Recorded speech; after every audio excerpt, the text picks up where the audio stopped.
Gente, eu estou pregando uma série aqui, intitulada Nova Aliança, o ministério que afasta a condenação e traz vida. Nós somos gente da Nova Aliança. Nós estamos na Nova Aliança e não existe outra possibilidade. Hoje, ou você está na Nova Aliança ou não está em aliança nenhuma. Porque a antiga aliança caducou. Então, ou você está na Nova Aliança ou você não está em nenhuma. O que existe nas igrejas hoje, infelizmente, é um grau de imaturidade imenso. Imenso. Quando eu digo para você imaturidade, é que quando você ouve em alguma igreja se pregar contra a graça, isso é fruto de imaturidade. E por que eu digo para você que é fruto de imaturidade? Eu disse aqui na semana passada, uma das coisas mais simples que eu já disse em todo o meu ministério, mas em compensação, é uma das maiores revelações que você pode ter a respeito de Deus hoje, a respeito da graça hoje. E o que eu disse foi, a graça, ela é um subproduto do amor. A graça, ela é fruto do amor. É como se o amor fosse o útero e a graça, a criança que foi gerada nesse útero. O amor é como se fosse a mãe e a criança é a graça. A criança nasceu da mãe, nasceu do útero.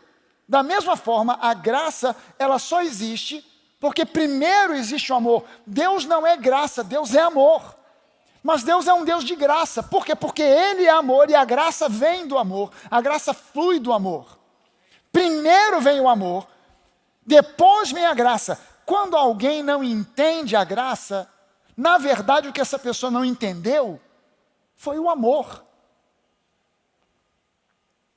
Você sabe aquela pessoa que de repente chega na faculdade e aí o professor ou os professores identificam que aquele aluno não vai conseguir passar para outras matérias porque faltou para ele uma base antes de entrar na faculdade? Cara, a gente vai ter que dar para essa turma, para esse grupo de alunos, um curso que, na verdade, eles deveriam ter aprendido lá atrás, no 2º grau. Porque como eles não tiveram a base, não aprenderam na base, eles não têm condição agora de ir para algo maior, mais evoluído, mais complicado, que são os ensinos que nós teríamos para eles aqui na universidade, aqui na faculdade. Porque faltou a base. Quando a pessoa não entende a base, não tem como evoluir e ir mais à frente. Então você está falando de uma coisa mais à frente, mais adiantada, sem que a pessoa tenha a base. Na verdade, não é que ela não esteja entendendo a nova matéria. O que ela não tem é a base para entender a matéria nova. Então, se a pessoa não conhece ainda e não sabe como fazer as operações básicas, somar, diminuir, multiplicar e dividir, como é que ela vai saber fazer equação de 2º grau? Como é que ela vai conseguir fazer cálculo para engenharia, para obra de engenharia, se ela não sabe ainda fazer as operações básicas? O amor são as operações básicas. O amor é o básico do básico. E a partir, quando eu entendo o amor, eu consigo entender a graça. Mas o amor que eu preciso compreender e entender não é qualquer amor, é ágape. A ágape não é amor natural. A ágape é o amor do próprio Deus. A Bíblia tem no grego algumas palavras diferentes para definir, que são traduzidas no português como amor. No português é uma palavra só, mas no grego são palavras diferentes, são 4. Uma delas nem tem na Bíblia, que é eros.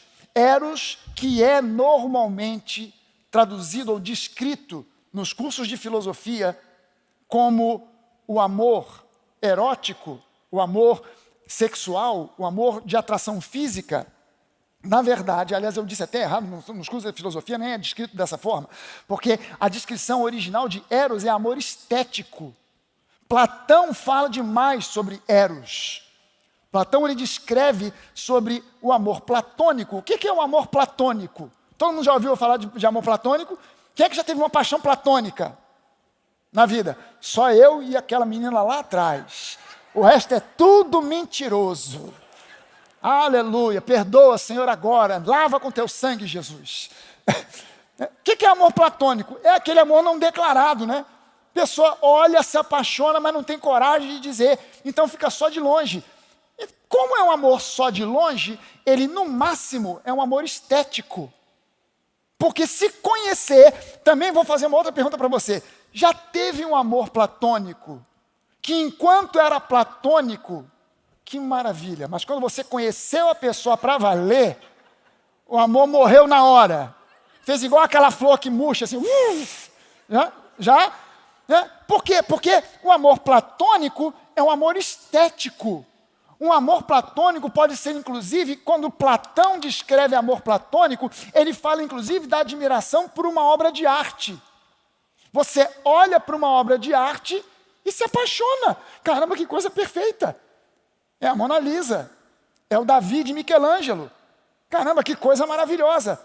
Porque você está admirando apenas a estética. A Bíblia nem fala sobre Eros. Mas Eros é bom e é necessário? Claro que sim. Um casal, né, quer casar e não tem Eros, não vem pedir para eu fazer o casamento que eu não caso. Eu não faço. Né, se o noivo chegar para mim para dizer, pastor, eu estou querendo casar com aquela jovem, o senhor sabe que nós estamos já querendo marcar, queríamos que o senhor fizesse o casamento. E se eu perguntar, mas vem cá, como é que vocês estão, os dois aí? Não, pastor, olha, estamos tranquilos, porque para mim, olhar para ela, ou para uma cesta de chuchus, é a mesma coisa. Graças a Deus. Eu vou dizer para ele, meu jovem, não caso, vou chamar a menina e vou dizer, não casa com esse cara, que vai dar ruim. Não casa com esse maluco aí que vai dar ruim. Ele olha para você, ele vê um chuchu ambulante. Não casa. Mas se eu perguntar, mas e vocês como é que estão? Ele disser, pastor, eu queria inclusive adiantar a data do casamento, porque eu já estou subindo pelas paredes. Eu vou chamar a menina e vou dizer, menina, adianta esse casamento, porque esse cara é bom. Porque se não tiver isso, embora na maioria da cabeça das pessoas nas igrejas isso seja um perigo, é isso o que atrai, é isso que vai dar liga. Existe Eros. Se não existe Eros, não vai existir. Pode ter compatibilidade de gênio, pode ter os mesmos gostos, etc., mas no máximo vai ser amigo. Eu sou amigo do pastor Jorge, não tenho Eros nenhum por ele. Aleluia. Senti agora a firmeza no Jorge. Amém! Glória a Deus! Não, mas somos amigos. Não tem Eros nenhum envolvido nisso. O que nós temos é filos. Filéu, essa palavra aparece na Bíblia. Que é o amor entre amigos. Que é não tem nada a ver com Eros. Esse amor é bom? Tem que existir? Claro! Mas é esse o amor que Deus tem por nós? Não. A Bíblia também fala sobre storge. Storge, ou estorgueu, como dizem alguns, mas só não é estorgeu, viu, gente? É storge ou estorgueu. Storge é simpatia, é boa educação, é um carinho aquela coisa meiga, é storge. Você ajudou uma velhinha a atravessar a rua. Carregou as cestas de compras de uma senhora que estava com dificuldade para botar no carro no supermercado. Você ajudou uma pessoa porque ficou penalizada, com compaixão no seu coração. Isso é storge. É bom isso? É necessário? É esse o tipo de amor que Deus tem por nós? Não. O amor que Deus tem por nós é ágape. E ágape é um amor incondicional. Isso não cabe na cabeça lógica do ser humano. O raciocínio lógico nunca vai entender ágape. Nunca. Nunca. Porque o raciocínio lógico é, me ama, eu amo. Mas o raciocínio lógico também é, bateu, levou. Então, o que Deus nos ama, a maneira como Deus nos ama, ela necessita da nossa parte de uma revelação. Não simplesmente um estudo, que a gente estude, vi 30 versículos, agora entendi, compreendi. Isso é bom, faz parte do processo, mas é mais do que isso. Eu preciso de uma revelação a respeito de ágape, o amor incondicional que Deus tem por mim.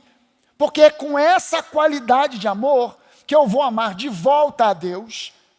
O o amor humano para amar de volta a Deus dá ruim, porque é fruto de esforço, de tentativa, de amar a Deus com um amor que é limitado, que é condicional, que é temporal.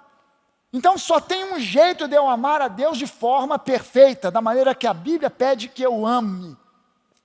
É amar a Deus com o amor que Ele me ama. Ágape, amor incondicional. Esse é o amor com o qual eu preciso ter uma revelação para amar o próximo. Porque na antiga aliança, a exigência era: ame o próximo como a si mesmo. Como é que eu me amo?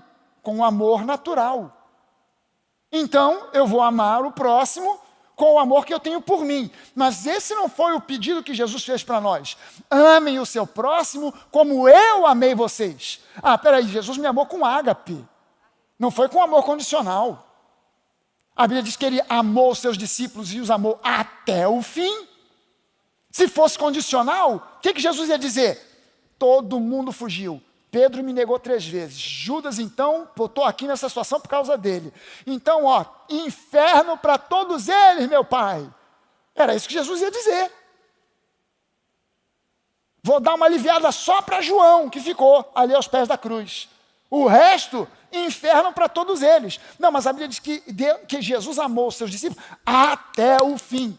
Por que ele amou os discípulos até o fim? Porque ele amava os discípulos não com amor humano condicional. Ele amava os discípulos com ágape. Quando você não entende ágape, esquece que você não vai entender graça. A gente só tem uma maneira de entender graça. É primeiro entendendo a base que gera a graça, que é ágape. Amor incondicional. Agora fica fácil. Se eu entendo que o amor é incondicional, agora eu entendo por que Deus me favorece apesar dos meus defeitos, apesar das minhas falhas, apesar dos meus pecados. Porque a graça flui do amor, e o amor com que Ele me ama é amor incondicional. Então não tem condição para Ele derramar graça sobre mim. Por quê? Porque a graça é fruto de ágape, do amor incondicional. Amém, gente?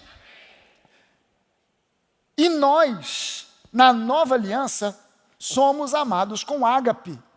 Somos amados por Deus com ágape. Deixa eu mostrar para você aqui alguns versículos de Hebreus 8. Hebreus 8, de 1 a 13.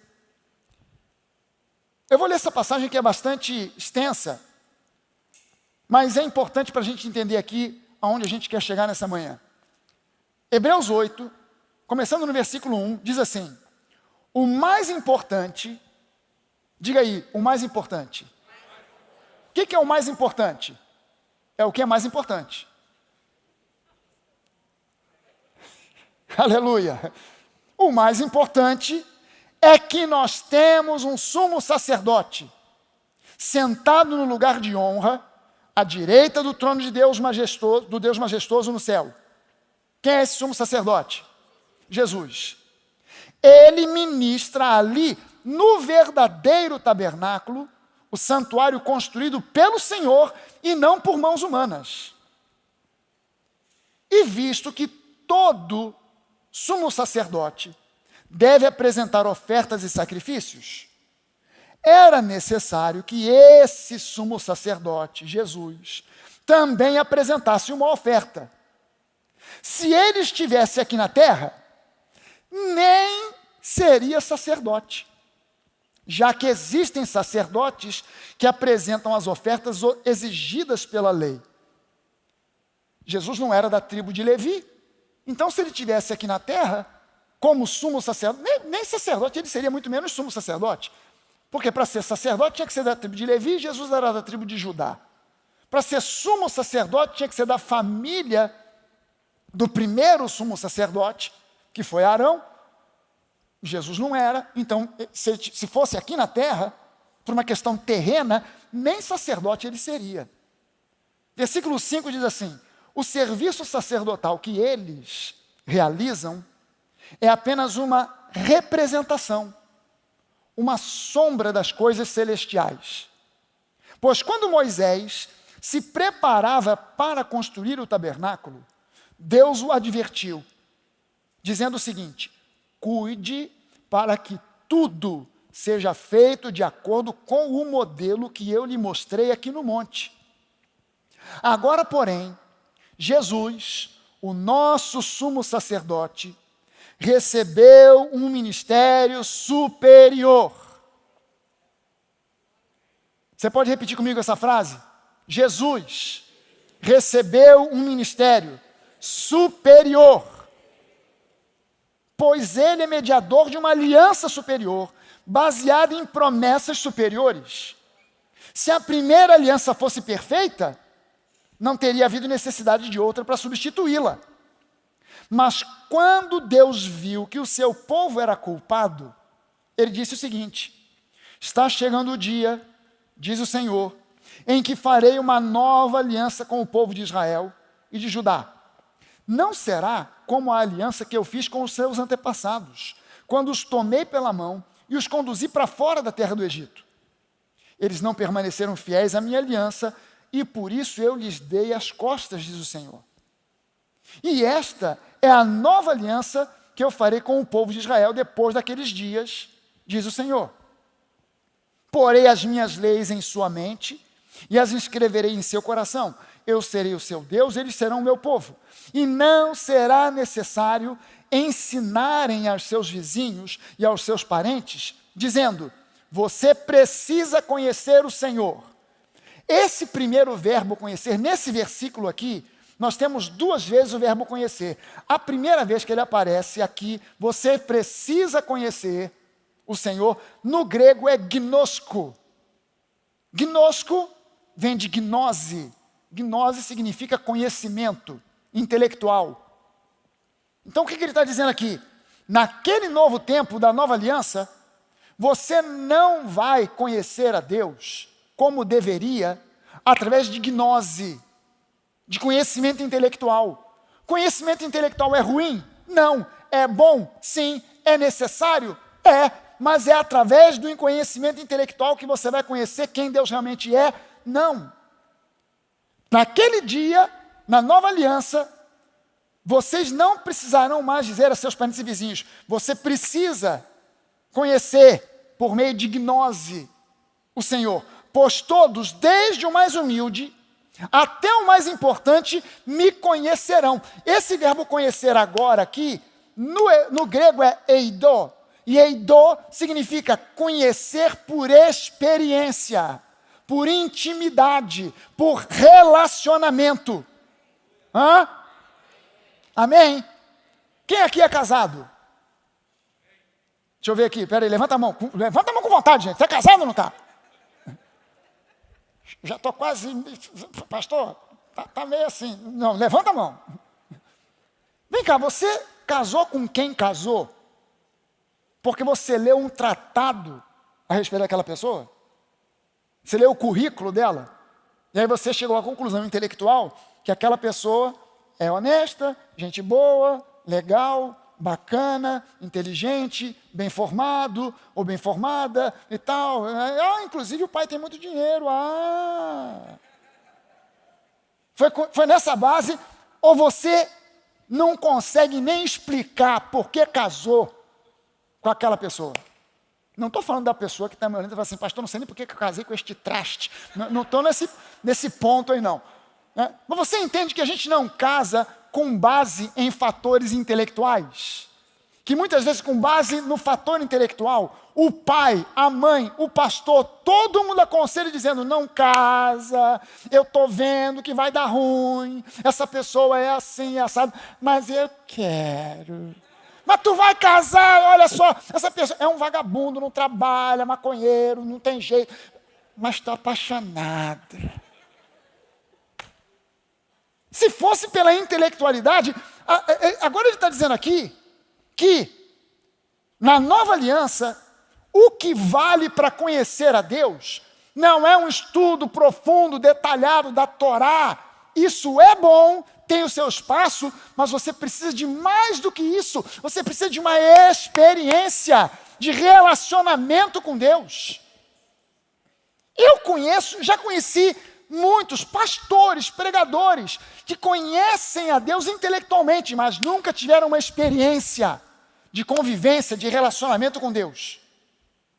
É triste isso, mas é verdade.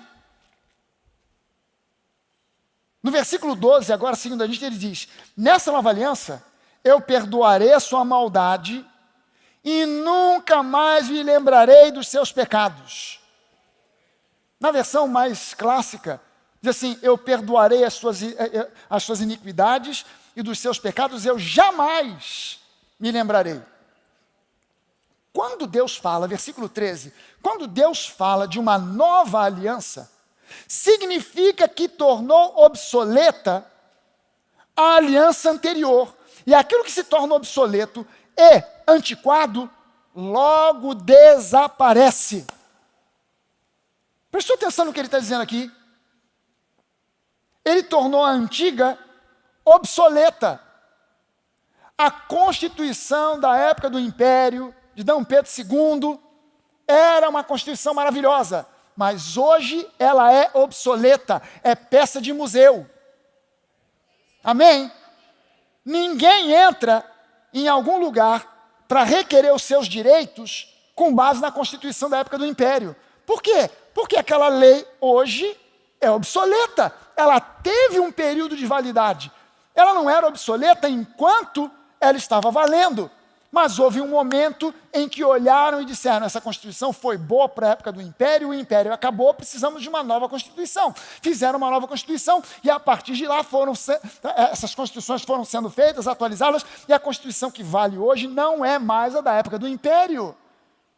Agora ele está dizendo aqui para nós que a antiga aliança não é que ela era muito boa, então a nova é só uma continuidade da antiga. Não, a antiga caducou, ela ficou obsoleta. E nós estamos agora debaixo de uma nova aliança. Amém, gente? Entender isso é fundamental. Teimar em ficar com a antiga aliança é como Pedro diante daquela visão: mata e come. Eu não. Larga essa velha aliança e abraça a nova de vez. Ah, não, de jeito nenhum. Não, mas sou eu que estou te falando, larga, eu, o Senhor, estou dizendo, larga essa antiga aliança porque ela caducou, abraça a nova aliança. Ah, de jeito nenhum. Não, porque senão vira bagunça, porque senão o povo vai pecar à vontade. Larga dessa mentalidade errada, confia no meu Filho Jesus, confia na ação do meu Espírito Santo, abraça a nova aliança e vamos em frente. Não, de jeito nenhum. Não, eu não posso abrir mão. Porque eu aprendi desde criança na igreja X, na igreja Y, e as tradições, e etc e tal, e a pessoa fica agarrada, e ela acaba fazendo uma misturada, e o que é pior, não é só que ela misture, não, ela mistura de acordo com o gosto que ela tem. Então tem gente, sabe aquelas receitas, que você pega a receita, e você, quando vai fazer a receita, você fala assim: ah, essa receita aqui está dizendo para botar X gramas disso aqui. Mas eu gosto muito disso aqui, eu vou alterar a receita e vou botar 2 quilos. As receitas não dão, às vezes, quem sabe cozinhar, sabe usar essa flexibilidade, né? Bota mais sal, bota menos sal, de acordo com o gosto da pessoa, não é isso? Aí o cara quer fazer uma mistura de antiga com nova aliança, e aí, de acordo com o gosto dele, ele bota mais de uma do que da outra. Mas para estragar a nova, não precisa de você botar 2 gramas ou 2 quilos, porque basta uma pitada da antiga, e o apóstolo Paulo diz que um pouquinho de fermento bagunça com a massa inteira. Estraga com a massa inteira. Mas tem lugares que o cara faz uma opção. Não, aqui a gente tem muito, não é que a gente não confie na nova aliança, é que a gente tem muito da antiga e um pouquinho da nova. Em outros lugares não, aqui a gente tem muito da nova, é só um pouquinho da antiga. Como se isso fosse solução. Teve uma vez um casal que saiu daqui da igreja e mandou um e-mail para mim dizendo assim: pastor, não se preocupe, estamos indo para uma ótima igreja. Eu falei: graças a Deus. É porque nós precisamos de um pouco mais de disciplina, então nós estamos indo para uma igreja que prega a graça, com uma pitada de exortação. Eu falei: o que isso significa? Significa que, na verdade, o camarada finge que prega a graça, mas ele desce a marreta com a lei. Sabe aquela coisa? O cara te apresenta uma coisa assim: igreja bacana, descolada, preta. Tudo preto. Igreja moderna, igreja preta. Teve alguém que botou uma queixa danada aí no Instagram desse da vida. Pintaram a igreja de preto. Aí o pastor falou assim, o centro espírita é todo branco.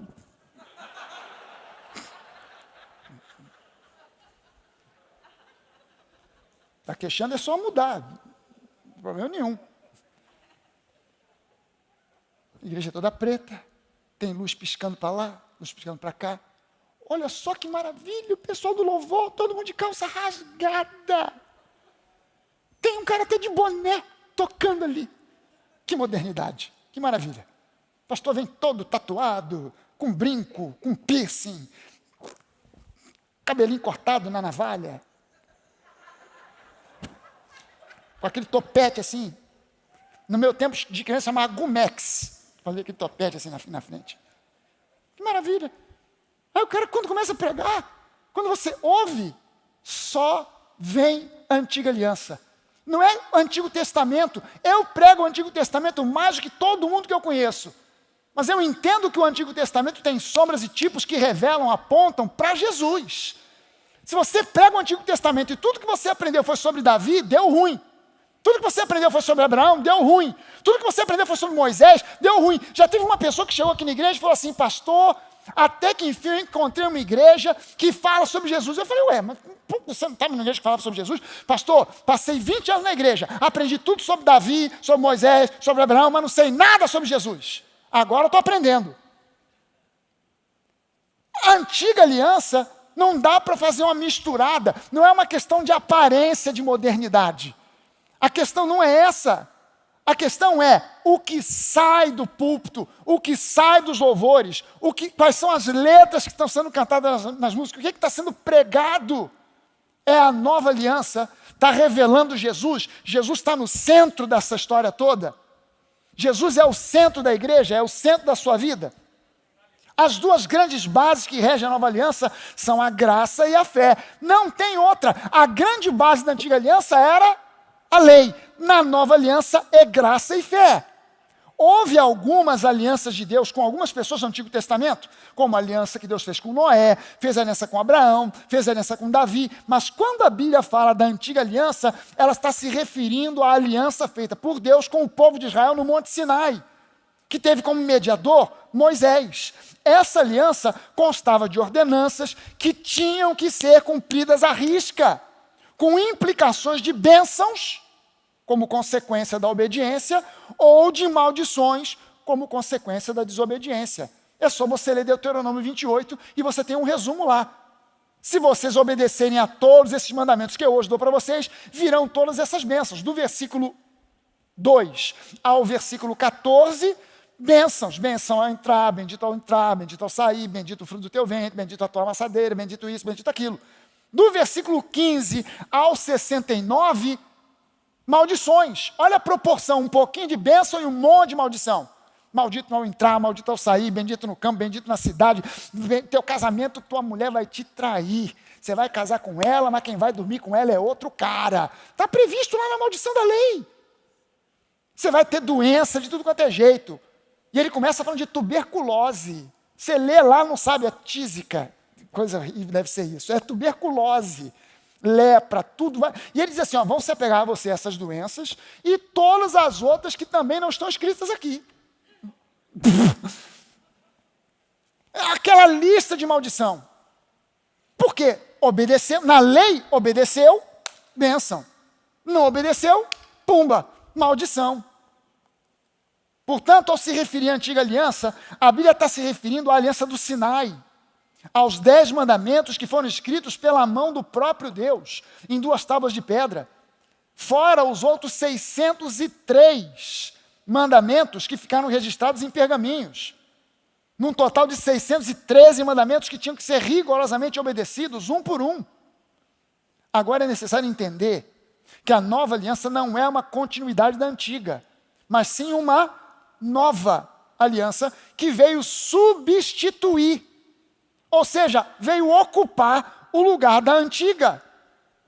Agora veja só o seguinte, no período do início da igreja, alguns judeus, apegados ao passado, apegados às tradições, apesar de inicialmente darem crédito de que Jesus era o Messias, eles não conseguiram, de jeito nenhum, concordar com Paulo a respeito da revelação da graça. Aí eles insistiam que era necessário guardar a lei para a pessoa ser salva. Como esses judaizantes iam de igreja em igreja para desacreditar Paulo com todo tipo de crítica, não só ao ministério de Paulo, mas à própria pessoa de Paulo. Então eles diziam o seguinte: o que Paulo prega é mentira, o que Paulo prega é invencionice, e Paulo é um mau caráter. Ele está afim do dinheiro de vocês. Começaram a espalhar esse tipo de coisa a respeito do apóstolo Paulo. Paulo, então, escreve para essas igrejas para alertar a elas de que o que ele pregava não era uma conclusão filosófica humana, tampouco era axiologia teológica, mas era revelação do próprio Deus. Era a revelação divina. Uma dessas cartas é Gálatas. Uma dessas epístolas é Gálatas. E em Gálatas, no capítulo 5, no versículo 2, eu vou ler para você algumas versões diferentes. Olha como diz aqui na Nova Bíblia Viva. Gálatas 5, 2. Escutem bem o que eu, Paulo, digo a vocês. Se vocês estão contando com a circuncisão e a guarda das leis judaicas para fazê-los justos diante de Deus, então Cristo não pode salvá-los. Agora olha só, na Nova Bíblia, acho que, peraí, eu falei aqui na versão, no nome da versão. Mas não importa, depois eu vou dizer para você a versão certa, eu botei que era de novo na Nova Bíblia Viva. Não, tá certo. É porque, na verdade, eu li Gálatas 5:2 e agora eu vou ler para você Gálatas 5:4. Ainda na Nova Bíblia Viva. Gálatas 5:4 diz assim: Cristo é inútil para vocês se estão achando que podem saldar a sua dívida para com Deus pela guarda daquela lei. Vocês se privaram da graça de Deus. Gente, o apóstolo Paulo veio agora com uma marreta pesada. Olha o que ele diz, vou ler para você de novo Gálatas 5:2. Escutem bem o que eu, Paulo, digo a vocês. Se vocês estão contando com a circuncisão e a guarda das leis judaicas para fazê-los justos diante de Deus, então Cristo não pode salvá-los.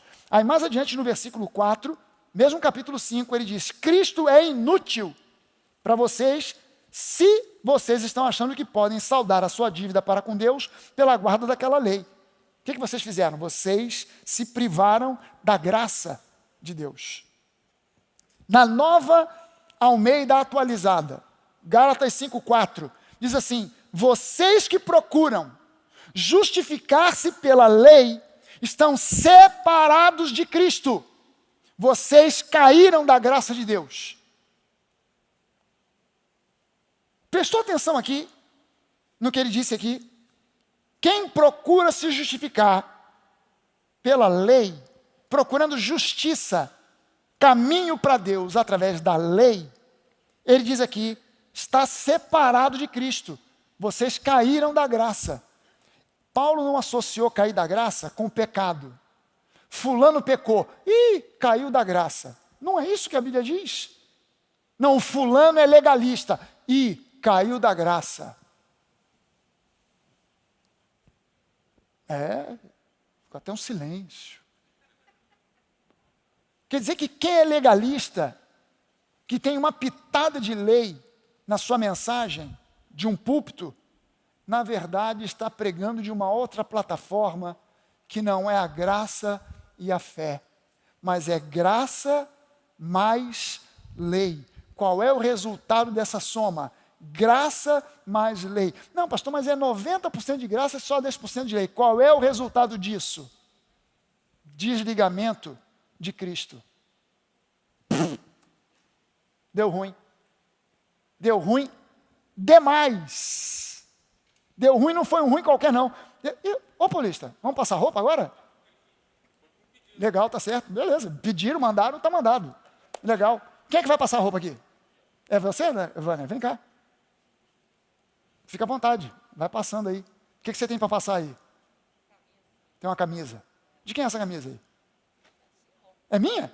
Aleluia. Está meio amarrotada, né? Faça um favor para mim, passa a camisa para eu usar no culto da noite. Vai passando aí enquanto eu vou pregando aqui. Gente, presta atenção aqui em mim e deixa a Vânia passar a roupa aqui. Está fazendo esse ministério da roupa passada. O que é a graça de Deus? O que é a graça de Deus? Vamos simplificar. Simplificando, a graça divina é Deus te abençoando, te curando, te libertando, te favorecendo por causa de Jesus. A graça divina é o favor de Deus, não adquirido, não conquistado, não merecido, dado a você simplesmente por causa da obra de Jesus na cruz do Calvário. Isso se chama graça. Uma vez que a graça de Deus é baseada na obra de Jesus e não em uma obra sua, a única maneira de você cair ou ficar excluído dessa graça é crendo que você pode ganhá-la por mérito, por merecimento, através da sua obediência e das suas boas ações. Quando você começa a acreditar que Deus pode me abençoar e vai me abençoar por causa das minhas boas obras, do meu bom comportamento, porque eu estou seguindo as tradições, você caiu da graça. Veja só o seguinte, você cai da graça quando você pensa que Deus tem que responder a sua oração. Por quê? Porque você orou muito. Ah, mas eu orei durante 1,5 de joelhos. Então Deus vai me responder. Quer dizer que, se você orou 1,5 de joelhos, Deus responde. Se eu orei no púlpito 5 minutos, ou 1 minuto, de pé, Deus não vai responder. Ou Ele vai responder mais e melhor a você, porque você orou 1,5 de joelhos. E afinal de contas, a minha oração foi uma oração muito michuruca. Não foi aquela oração do poder. Aquela oração que você... Senhor! Não é Senhor. É Senhor! Entendeu? Senhor! Que se assenta num trono dourado de veludo vermelho, cercado por diante, por cima, por baixo, por diante, por detrás. Que sobe e que desce, aleluia. Os querubins que clamam e gritam, santo, santo, santo, aleluia. Essa oração aí é poderosa. Eu estou ouvindo essa oração. Agora Deus vai, agora vai, agora vai.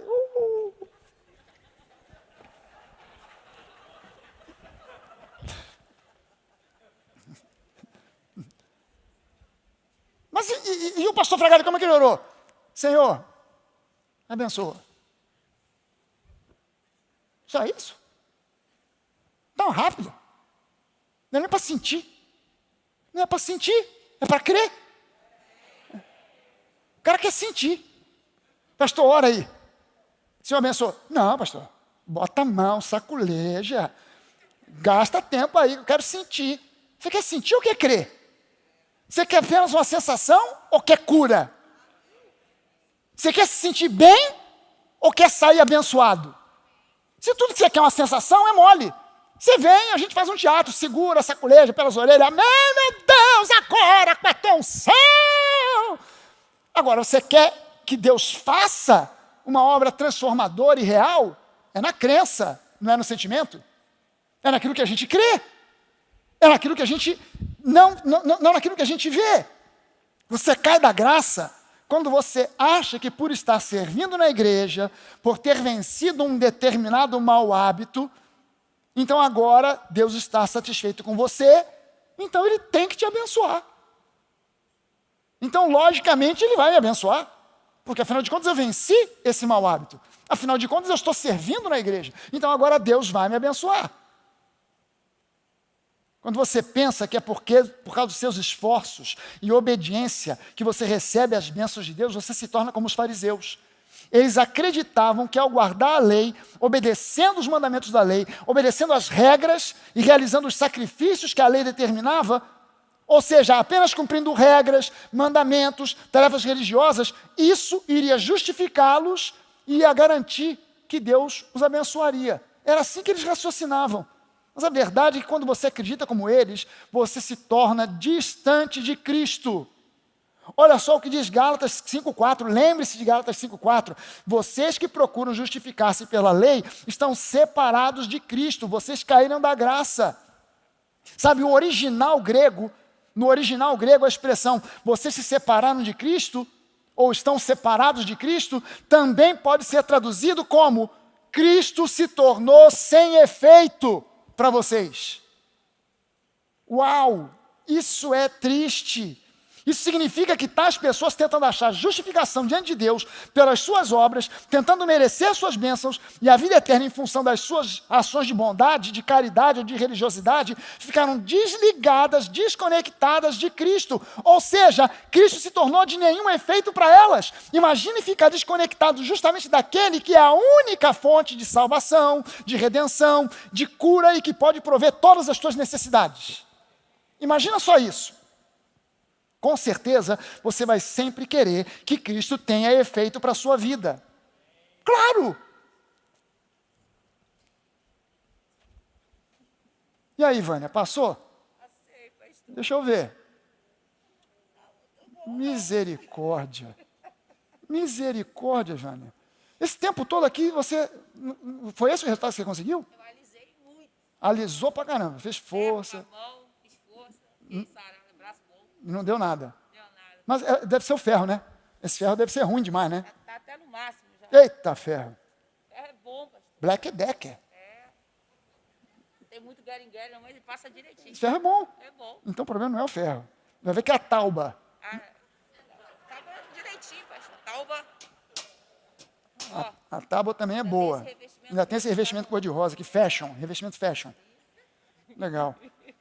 Vai ver que o problema então é a camisa, não tem remédio, não mas tem esse jeito. tecido aqui, pastor, Tecido é bom? é bom pra passar. Ah. Escorrega ferro, beleza. Mas, Vânia, olha só. Está desconectado, Vânia. O ferro é bom, a mesa é boa, a camisa é boa, mas está desligado. Ou seja, você pode passar o dia inteiro aqui alisando essa camisa com esse ferro, ela vai continuar toda amarrotada porque o ferro está desconectado. Você pode orar a sua vida inteira com base na lei, você está desconectado. O ferro é bom, Jesus é poderoso, Ele está do seu lado, mas você desconectou da tomada da graça, não vai funcionar. Não vai funcionar. Cara, o ferro é de marca boa, o ferro é novo, não é velho, tá ligado aqui no máximo, a mesa é legal, é bonita, a camisa é de boa qualidade, a passadeira sabe passar. Mas não adiantou nada, o esforço ficou ali, passa a camisa, alisa a camisa, mas o ferro está desconectado da tomada. Um esforço danado, durante um tempão eu estou pregando aqui, ela está passando a camisa, e o resultado é zero! A camisa continua amarrotada. Por quê? Porque ela está passando com um ferro que está desconectado. Você já imaginou Cristo desconectado para você? Cristo desconectado para alguém. A pessoa não está orando para Satanás. Ela não está orando para um falso Deus. Ela não está envolvida numa falsa seita. Numa falsa seita, como se existisse seita verdadeira. Ela não está envolvida numa seita. Ela não está envolvida com nada. Ela está numa igreja buscando a Deus, buscando Jesus, e não está acontecendo o que deveria acontecer. Por quê? Porque está desconectada. Está ouvindo falar de Jesus todo domingo, no um sim, no outro também. Mas está desconectada. Por quê? Porque ofereceram para ela a tomada da lei. E na tomada da lei não tem mais energia. Deus desconectou essa tomada.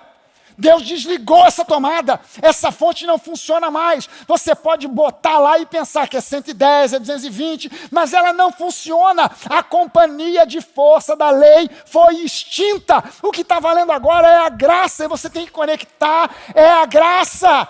Você tem que conectar Jesus com a graça. Jesus é a graça. Não dá para ser outra coisa. Não dá para ser diferente. Ah, pastor, obrigado, Vânia. Ah, pastor, mas já ouvi falar que graça é licença para pecar. Meu irmão, você precisa de licença para pecar? Quer dizer, você acha que... Você já viu alguém aqui pedindo licença para pecar? Quem quer pecar, mete o pé na jaca e peca com autorização, sem autorização, com licença, sem licença. Aonde que tiraram essa ideia maluca de que graça é licença para pecar? De onde tiraram isso?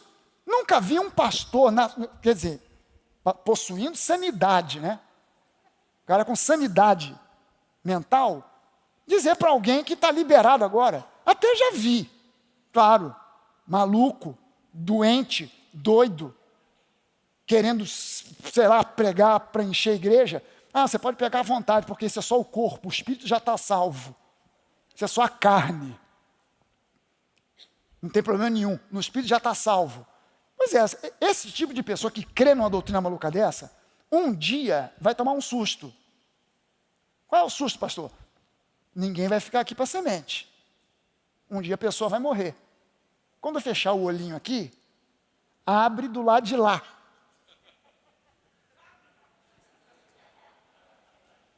Caramba! Pensei que eu tinha chegado no céu. Afinal de contas, o pastor falou que eu estava salvo.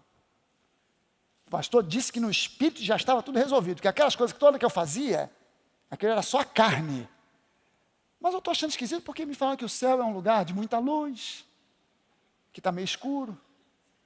Me disseram que o céu é um lugar de refrigério, aqui está um pouco calor.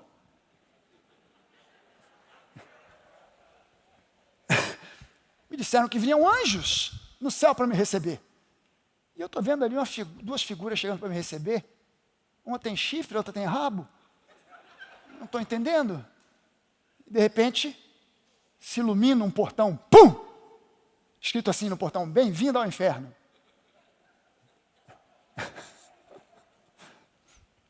Gente, a graça não é brincadeira. A graça não é o evangelho light. A graça não é o evangelho qualquer coisa. A graça é o único evangelho que existe. Ou é isso ou é nada. Sabe aquele negócio ou está dentro ou está fora? Não tem mais ou menos. A graça é o genuíno evangelho. Quando Jesus faz efeito para você, Ele é aquele que te cura. Ele é a tua sabedoria e você se torna sábio diante dos homens. Ele é o teu sucesso e você começa a experimentar sucesso em tudo que você faz. Bota isso aqui no seu coração. Os milagres de Jesus não são para aqueles que sentem. Os milagres de Jesus são para aqueles que creem. Não para aqueles que, através das suas boas obras, passam a merecê-los. Os milagres não são para quem merece, são para quem crê. Lembre-se, pelo amor de Deus, as nossas boas obras são uma consequência da nossa salvação e não o caminho que nos conduz à salvação. Eu faço boas obras. O pastor Jorge anunciou aqui, nós estamos firmando essa ligação que já não é nova, a gente está anunciando oficialmente aqui, mas não é uma coisa nova. A gente já tem um pacto, uma aliança com essa ONG chamada Life Impact, da pastora Alana, não sei como a pessoa chama ela de pastora, evangelista, apóstola, não importa, Alana Vasques, que já veio uma porção de vezes na Nova. Ela faz um trabalho na Tailândia de resgate de crianças que são vendidas por ninharia para trabalhar, trabalho escravo, não necessariamente em prostituição, mas às vezes vendendo flor na rua, mas é trabalho escravo. E aqui no Brasil, a Life Impact está se estabelecendo para combater a prostituição infantil, em especial no norte e no nordeste do país, onde isso tem uma cultura muito forte relacionada com isso aí. E a gente já está ligado com a Life Impact, há muito tempo, mas agora é uma coisa oficial. A gente vai fazer, a Life Impact vai fazer parte da Nova, a Nova vai estar dentro da Life Impact, a Life Impact está dentro da Nova. A gente faz essa obra, é obra social? É. A gente ama fazer isso? Ama. É necessário que a igreja faça? É. Mas é isso que nos conduz para a salvação? Não. Isso é uma consequência de quem nós somos em Cristo. Porque somos cristãos, porque temos Jesus, não conseguimos evitar. É a nossa nova natureza fazer o bem. Porque essa é a natureza do nosso Deus. A natureza do nosso Deus não é fazer o mal, é fazer o bem. A natureza do nosso Deus não é uma natureza vingativa, não é uma natureza odiosa, é uma natureza de bondade. Então a gente não consegue evitar. A gente vê o mal, a gente quer consertar. A gente vê o que está errado, a gente quer que seja feito certo. Por quê? Porque essa é a nossa natureza. É uma consequência, não é algo que está nos levando para a salvação. Eu não tenho cartão de milhagem do céu. Eu não tenho cartão de milhagem do céu. Estou acumulando milhas. Vou fazendo boas obras e estou botando milha no meu cartão. Quando chegar no céu, vou apresentar o cartão. Posso entrar porque tenho milhas suficientes. Como é que você sabe? Quantas milhas precisa para entrar no céu? Aí é que está complicado, né? Quantas milhas precisa para entrar? 10 mil milhas é o suficiente? 100 mil milhas? 1 milhão de milhas? Quantas milhas precisa para entrar? Você pode chegar lá e você vai tomar um susto. Se você pensa, alguém que está assistindo e pensa na salvação por obras, vai tomar um susto, porque no dia que chegar no céu, vai apresentar, dizendo, tenho 100 mil milhas. E de repente até Deus diz, entra. Aí chega um outro, que está logo em seguida na fila e apresenta um cartãozinho assim, só tem 1 milha. E Deus diz assim, entra também. Opa, peraí, Jesus. O cara com 1 milha entrou? E eu com 100 mil? Não, tem alguma coisa errada. Quem já leu aqui aquela parábola do dono de uma vinha que começou a contratar trabalhadores para a colheita e alguns chegaram atrasados e na hora de pagar, todo mundo recebeu 1 denário.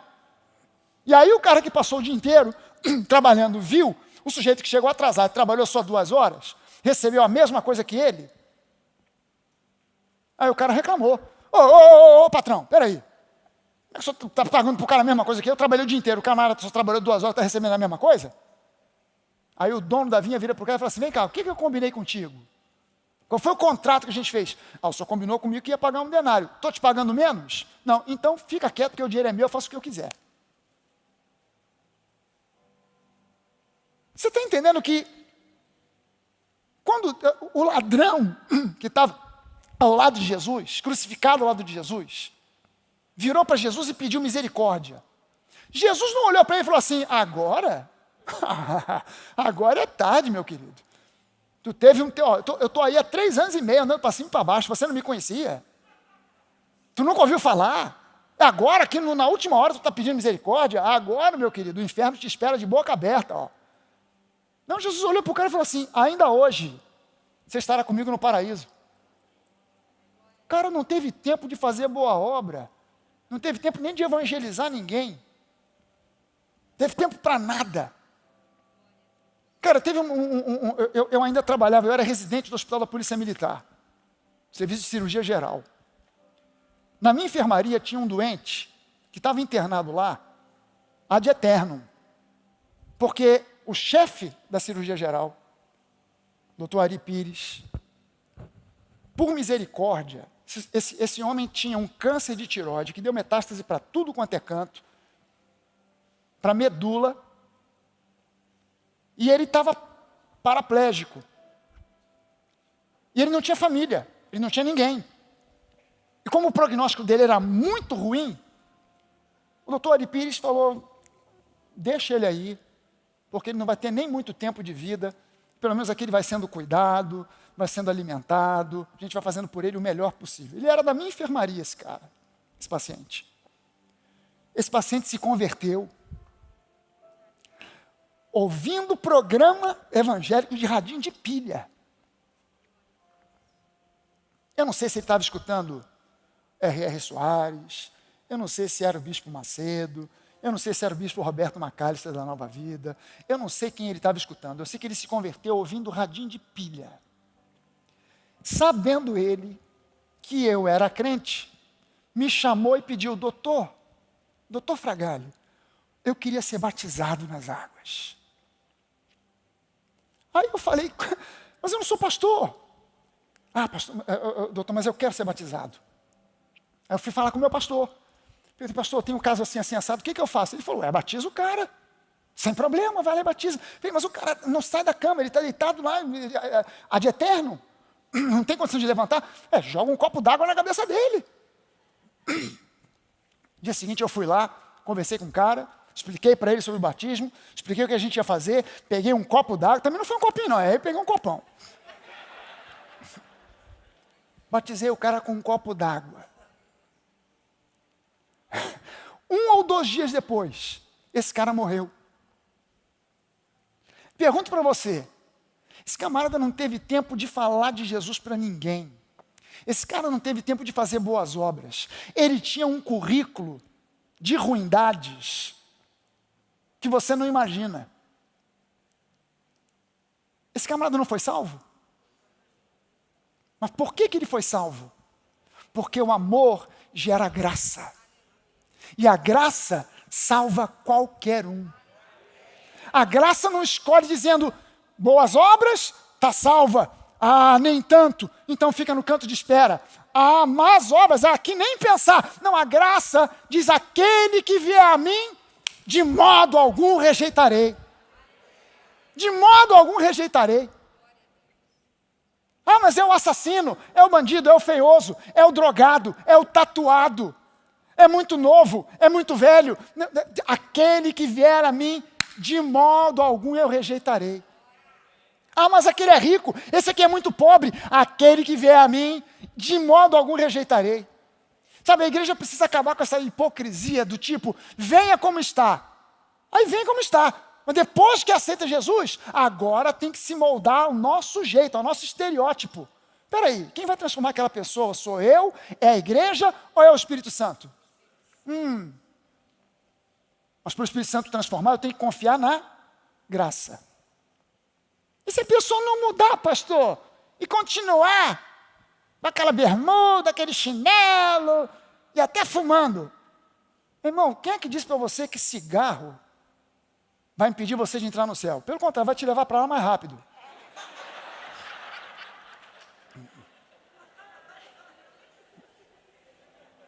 Eu não estou falando aqui a favor do fumo, não, você está entendendo isso? Não estou pregando aqui dizendo assim, pode fumar à vontade. Eu sou médico, eu sou a primeira pessoa a ser contra o cigarro. Eu experimentei fumar na minha vida. Eu botei aquilo para dentro, para fora. Quando eu parei aquela fase de puxar a fumaça e tossir feito um condenado, eu falei, cara, estou fumando esse troço aqui, isso não dá nada. Prefiro a maconha pelo menos dá um barato, isso aqui não dá nada. Tu fuma esse troço aqui, a fumaça entra e sai, tu não sente nada. Pô, então eu vou parar, larguei aquela bodega. Mas hoje eu não sou contra o cigarro porque o cigarro não dá barato. Eu sou contra o cigarro porque o cigarro dá câncer. Então eu sou contra fumar, porque dá doença pulmonar, dá doença de brônquio, dá ruim para tudo quanto é lado. Dá câncer de estômago, dá câncer de tudo quanto é lado. Não é só de pulmão, não.